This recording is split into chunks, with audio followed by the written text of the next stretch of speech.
Mga kapatid, magandang hapon po sa inyong lahat. Isang malungkot na balita po ang nakarating sa inyong lingkod dahil po sa nangyayaring giyera dyan sa Middle East, ang mga presyo po ng produktong petrolyo ay magtataasan po next week na. Yung mga langis na ating bibilhin para gamitin natin sa pagpapa-change oil ng ating mga makina ay lalo pong tataas. Kaya nga po ako ay umorder na ng 100 box nito pong any lubricants, yung mga oil na ginagamit natin dito, para kahit paano ay hindi tayo maubusan. At kung sakaling ako'y o-order pa next week, magiging mahal na po ang presyo ng langis. Eh syempre, sabay-sabay na po yan. Kapag tumaas ang presyo ng langis, pati fuel, so, nauna na nga nagtaas ang mga fuel po na ginagamit natin, eh parang domino effect yan. Lahat ay magtataasan. Kaya kung ako po sa inyo, kung kayo po ay mayroong scheduled na magpapa-change oil kayo next week pa or sa susunod na buwan pa, pwede nyo nang agahan para kahit paano ay makabili kayo ng medyo murang langis. Dahil nga next week, sabi po sa akin ni Sir Marz ng Grand Toro Oro, nung i-deliver po itong 50 kahon ng Eni, ay tataas ng araw po ang presyo ng langis next week. Kaya ako po ay umorder pa ng another na 100 boxes po ng Eni lubricants para maging stock ko po dito sa Autorans. At kanina nga po ay dinala na rin po yung aking kontrata sa Grand Toro Oro. Ito po ang distributor ng Eni Oil dito po sa Pilipinas. Ako po ay isang brand ambassador po ng Grand Toro Oro para sa produkto na petrolyo po, produktong langis po na Eni. Okay, mga kapatid, sana po makapagpa-change oil po kayo sa lalong madaling panahon para kung sakali mang magtaasan ang mga presyo ng oil filter, di ba? Langis, at kung ano-ano pa, dahil sabay-sabayan. Pag tumaas ang presyo ng langis, naku po, domino effect nga po yan. Lahat ay magtataasan, pati spark plugs, pati mga air filter, oil filter, lahat ng ginagamit sa pag-maintenance or pag-PPMS ng inyong mga sasakyan, lahat po yan ay magtataasan. Samantalahin nyo po ang linggong ito para magawa pong lahat ang inyong pagpa-PMS. Ngayon, mga kapatid, babanggitin ko lamang po sa inyo, dito po kasi sa vlog ko kahapon, ay mayroon pong nag-comment. Ito po ay galing po kay P.O. Blocks. Well explained. Thanks for this. Possible namang gamitin ang used cooking oil, makakatipid ka nga. Pero yung gagastusin mo naman, pampagawa, mas doble pa. Plus the abala. So not worth it to try. Unless kung gusto mo lang talaga na ma-experiment or for fun. Hindi po for fun siguro. Yung gagawin mong paghahalo ng waste cooking oil or used cooking oil sa diesel mo, ay sigurado ko mangangamba ka rin yan. Kaya habang hinahalo mo yan, hindi ka mapapasaya ng gagawin mo na yon. Dahil anytime pwedeng magkaroon ng problema ang iyong makina. Ito lang babanggitin ko lamang po sa inyo.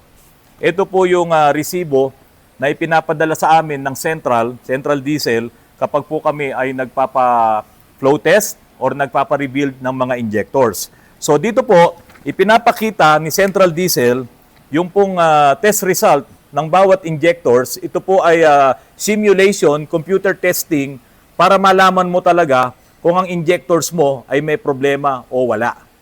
Hindi po nakikita ng scanner kung may problema ang inyong mga injectors.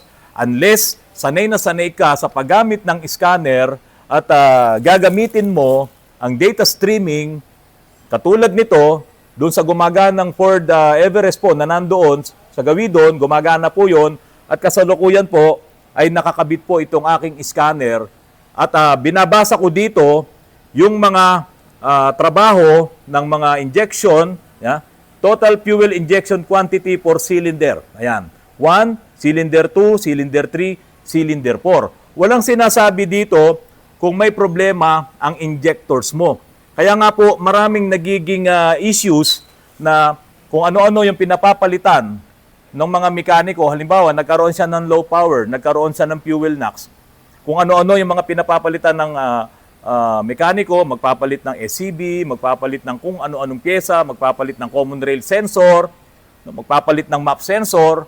Pero at the end, ang may problema pala yung injector. So para malaman mo kung may problema yung injectors at maging sigurado ka, ay ipapadala mo yan kay Central. Kasi yun lang naman talaga ang nagte-testing ng computer simulation. Yung ibang mga calibration center, hindi katulad nung ginagawa ni Central na mayroong mga data na ipapadala sa iyo kapag bagsak ang pagtetest ng injectors. Ngayon, kapag po sinabi ni Central na bagsak ang iyong injectors, ito po ang sinasabi niya. For revealed, exchange common rail injectors stage 2 with 1-year warranty. Warranty void if contaminated by, ito na, dirt, rust, water, shorted solenoid, and no old parts will return. Sabi po ni Central, kapag ka po yung pina-rebuild namin na injector ay nasira at ibinalik kay Central dahil may warranty, kapag napatunayan ni Central na mayroong rust, water, yung injector na yon ay void ang warranty. O, tingnan nyo. Paano magkakaroon ng water? Bakit sinasabi ni Central yun? Bakit magkakaroon ng water or tubig yung injector? O, siyempre, baka isipin nyo, sir, baka nahaluan ng tubig yung tangke. O, yan, ng fuel. Pwede.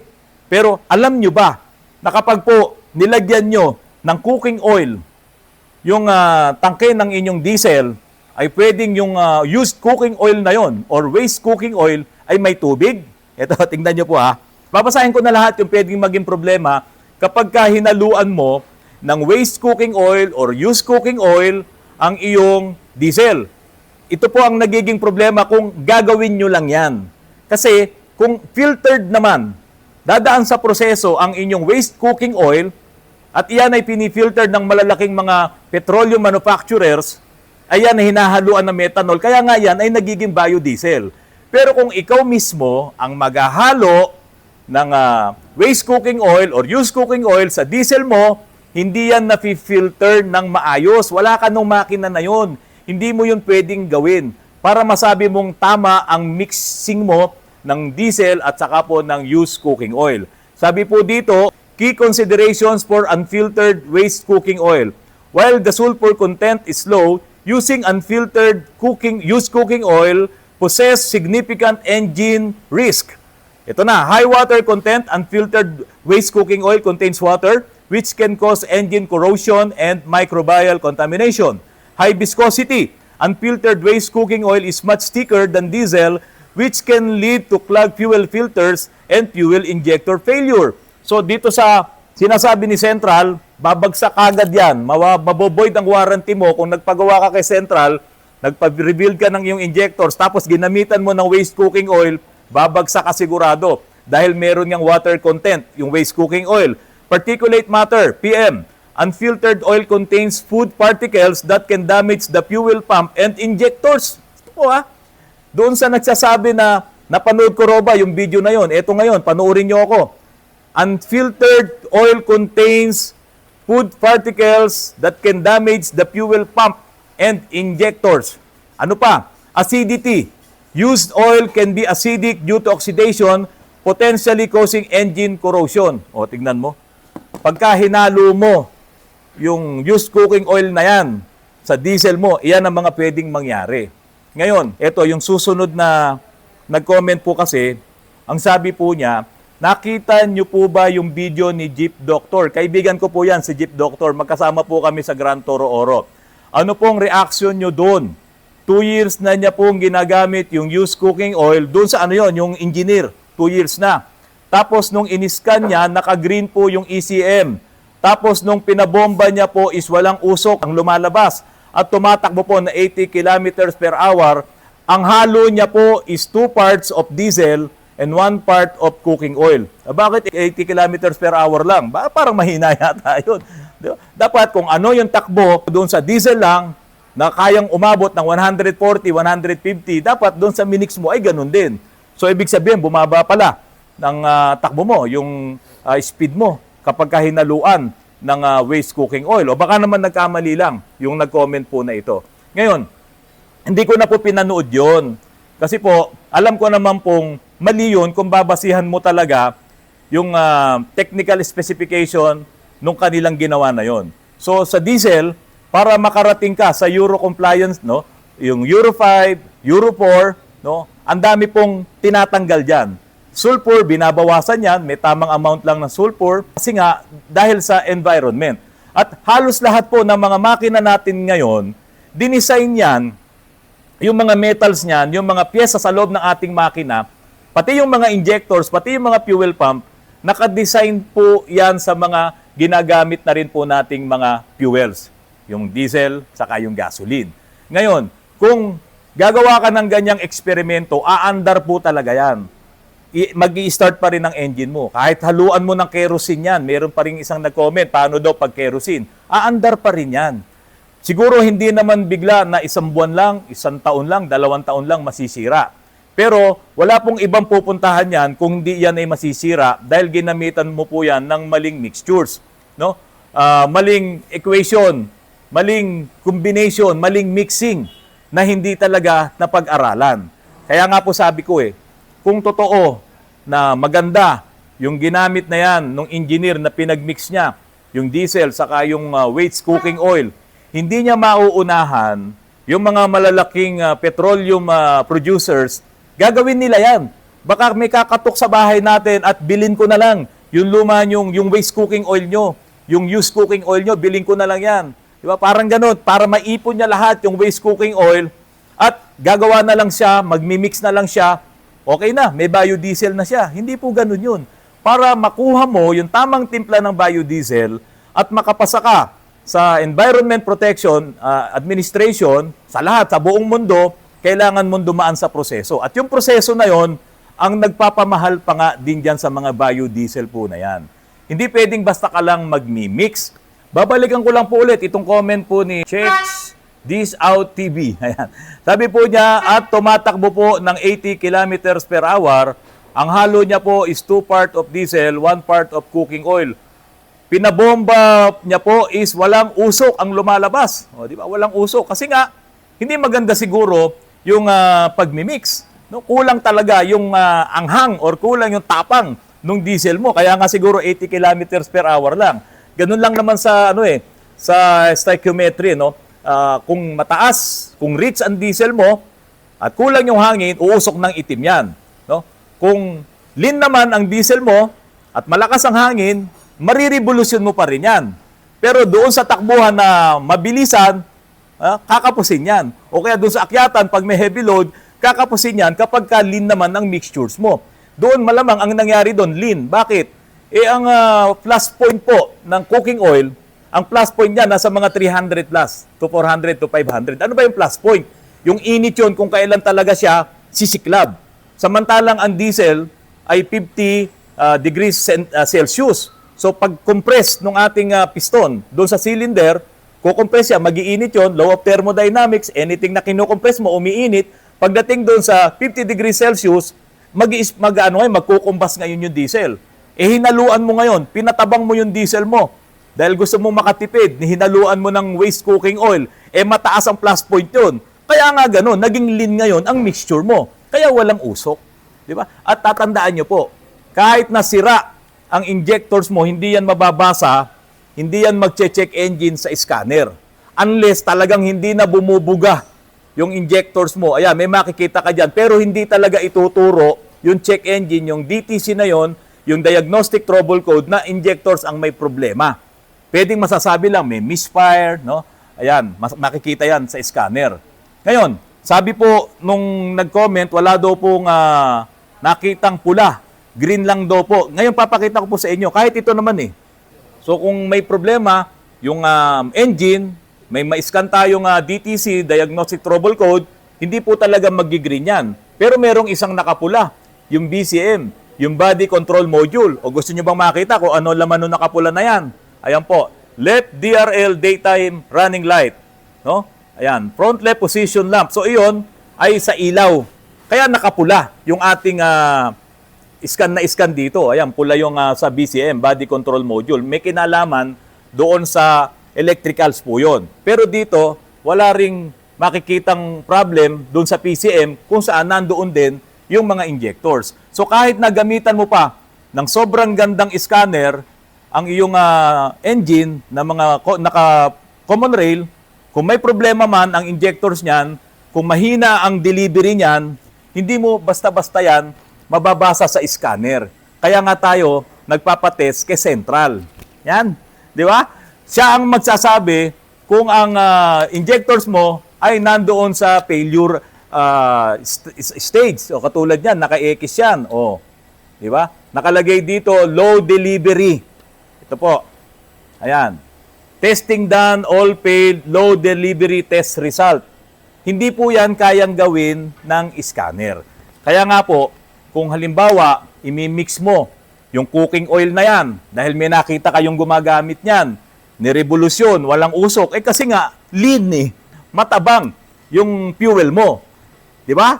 Ngayon, kung halimbawa, yung diesel mo, nilagyan mo ng kerosene, di ba?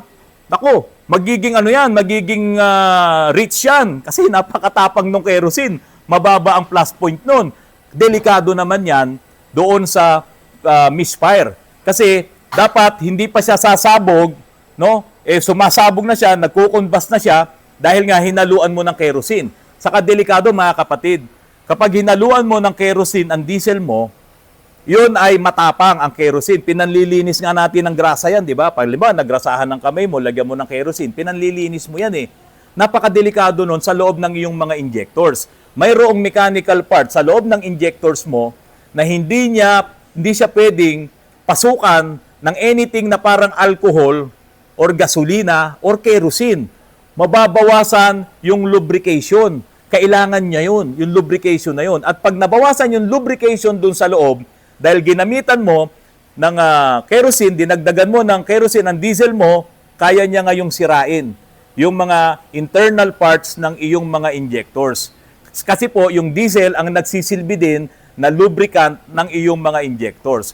Kung lalagyan mo yan ng waste cooking oil, kakapal ang viscosity niyan, delikado rin yan sa iyong injectors. Kung lalagyan mo naman ng kerosene, ninipis naman ng sobra ang viscosity niyan at tataas ang plus point, delikado rin yan sa iyong mga injectors. Kaya hindi ka pwedeng mag-experiment.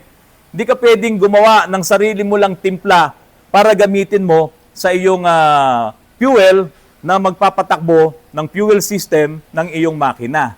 Delikado po yan.